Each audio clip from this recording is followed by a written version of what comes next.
வணக்கம், நான் உங்கள் சந்திரமோகன் வீணை அகாடமிலேருந்து டிஎன்பிசி குரூப் 4 எக்ஸாமில் மேக்ஸில் 25க்கு 25 எடுக்க வைக்கிறதுக்காக ப்ரீவியஸ் இயர் கொஷினில் ஒவ்வொரு சம்மாக நம்ம பார்த்துக்கிட்டு இருக்கோம். இப்போ என்ன சம் பார்த்துக்கிட்டு இருக்கோம்னா, இரு எண்களின் விகிதங்கள் 3:5 மற்றும் அவற்றின் கூடுதல் 144 எனில் பெரிய எண்ணின் மதிப்பு காண்க. இது சின்ன நம்பரு, இது பெரிய நம்பர். அப்போ இதோட மதிப்பை கண்டுபிடிக்க சொல்கிறான். ஆனால் ரேஷியோனால நம்ம என்ன செஞ்சுக்கிறோம், 3 வேறு 3 மடங்கு வேறு.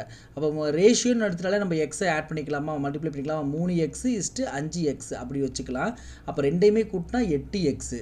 அப்போ 8x, இந்த ரெண்டையுமே கூட்டினா 8x. அப்போ அதோட மொத்த மதிப்பு 144. அதாவது இந்த 3ஐயும் 5ஐயும் கூட்டு அதோட கூடுதல் தான் 144 சொல்கிறான்.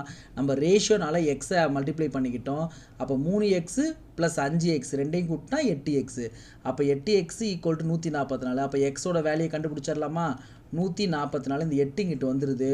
அப்போ என்ன செய்யலாம், 1 8 8 1 8 8 மீதில் 6 இருக்குது, 64. 8 8 64. அப்போ எக்ஸோட வேல்யூ என்னது, 18. அப்போ எக்ஸோட வேல்யூ 18 கிடச்சுன்னா இது சின்ன நம்பர். அவன் என்ன கொஷின் கேட்குறான், பெரிய எண்ணின் மதிப்பு கண்டுபிடிக்க சொல்கிறான்.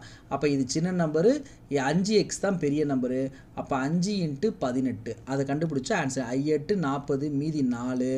5 × 1 5, 5 + 4 9, 90. அப்போ 90 தான் ஆன்சர்.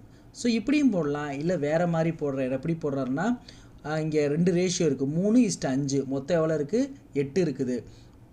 அதாவது 8க்கு 144னா பெரிய நம்பர் எவ்வளவு, 5ஆ?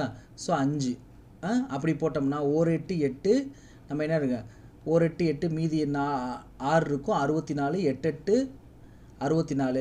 இந்த 18 × 5 எவ்வளோ, 90. ஸோ இந்த மாதிரி சம்மை நம்ம சால்வ் பண்ணலாம். ஸோ இது பேசிக்கு. இப்படி தான் சின்ன வயசில் நம்மளுக்கு சொல்லி கொடுத்துருப்பாங்க.